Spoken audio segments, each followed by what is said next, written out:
এখন আমি যে কথাগুলি বলবো, এই কথাগুলি প্রতিটি পুরুষের শোনা উচিত। তাহলে কথাগুলি বলছি, একটু শুনুন। নিস্তব্ধ রাত্রিতে স্বামীর বিছানায় শুয়ে থাকা ঘুমন্ত স্ত্রীর দিকে স্বামী তাকিয়ে রইল। স্ত্রীর সেই নিষ্পাপ মুখ, মৃদু হাসি আর শান্ত অভিব্যক্তি তাকে গভীর চিন্তায় ডুবিয়ে দিল। সে অনেকক্ষণ ধরে স্ত্রীর দিকে তাকিয়ে রইল আর মনে মনে ভাবতে লাগলো, সত্যি কি অসম্ভব মহান এই নারীরা। বছরের পর বছর বাবা মায়ের ভালোবাসা আর আদরে মানুষ হয়, আর একদিন সব কিছু ছেড়ে দিয়ে এক অজানা পুরুষের সঙ্গে নতুন এক পৃথিবী সে গড়ে তোলে। সে আরো ভাবল, এই নারী যে নিজের বাড়ি, নিজের পরিবার, নিজের মা বাবার স্নেহময় জীবনটাকে ছেড়ে দিয়ে চলে এসেছে, এখন সে আমার সুখ, আমার জীবন সাজানোর জন্যেই নিজেকে উজাড় করে দিচ্ছে।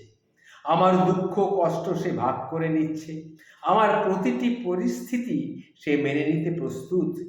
আর এ সবই সে করছে কারণ সে আমাকে ভালোবেসেছে এবং তার মূল্যবোধের জন্য আমার উপরে বিশ্বাস রেখেছে। আরও একটা ভাবনা সেই স্বামীর মনে এলো। তার মনে একটা প্রশ্ন জাগলো, কেমন হয় তারা যারা নিজের স্ত্রীকে মারধর করেন?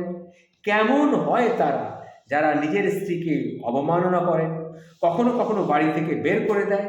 কেন হয় এমন যারা নিজের স্ত্রীকে বাড়িতে একা রেখে বন্ধুদের সঙ্গে আনন্দে মেতে ওঠে, অথচ তার স্ত্রী তাদের ফেরার পথে অপেক্ষায় দিন গুনতে থাকে? কেমন হয় তারা যারা নিজের পরিবারকে সময় দিতে পারে না কিন্তু অন্যদের সঙ্গে সময় কাটাতে পিছপা হয় না? কেমন হয় তারা যারা স্ত্রীর জীবনে অন্ধকার বয়ে নিয়ে আসে, তাকেও কোথাও না কোথাও নিয়ে যায় না, তার কোনো কথাও শোনে না? কেমন হয় তারা যারা স্ত্রীকে একা কান্নার মাঝে ফেলে ঘুমিয়ে পড়ে, যখন তার চোখে অশ্রু এবং হৃদয়ে বেদনা থাকে? কেমন হয় তারা যারা নিজের দায়িত্ব ফেলে পালিয়ে যায়, যখন তার পরিবার তাকে সবচেয়ে বেশি প্রয়োজন বলে মনে করে, তখন সে তার দায়িত্ব ফেলে রেখে পালিয়ে যায়? কেমন হয় তারা?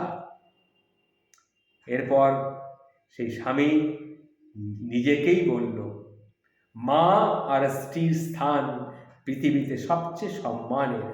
মা আমাদের এই পৃথিবীতে নিয়ে এসেছে, আর স্ত্রী তার সমস্ত কিছু ছেড়ে আমাদের জীবনে ভালোবাসা এবং ত্যাগের মাধ্যমে নতুন আলো এনে দিয়েছে। এই চিন্তাটা করে সেই স্বামী তার স্ত্রীর কপালে আলতো করে হাত রাখল আর মনে মনে প্রতিজ্ঞা করল, সে তাকে সব সময় সম্মান এবং ভালোবাসা, তার যোগ্য সম্মান, তার যোগ্য ভালোবাসা সে নিজেই দিয়ে যাবে। এই রকম পুরুষই হচ্ছে সত্যিকারের পুরুষ, যারা স্ত্রীকে এইভাবে ভাবতে পারে স্ত্রীর জন্যে।